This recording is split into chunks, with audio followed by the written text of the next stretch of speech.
Hi friends, I'm Tilak. You're watching Tech Made Me Unique, and today we're going to see how to send an avatar sticker on your Instagram message. And if you're new to this channel, make sure to click on subscribe button below. We just quickly move on to the video.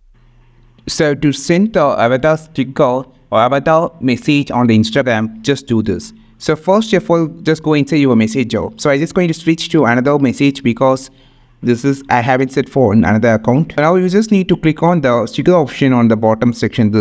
Click this, and here you can see your avatar message. There is a lot of avatar stickers they have been provided. You can edit the avatar if you just need to click on this edit option. Otherwise, you can just send the avatar sticker, which is so super. There is a lot of avatar stickers like this with the animation and also without animations. You can use any avatar stickers like this if you are using a phone. So I just using the phone like that. You can just express your expression with this avatar stickers.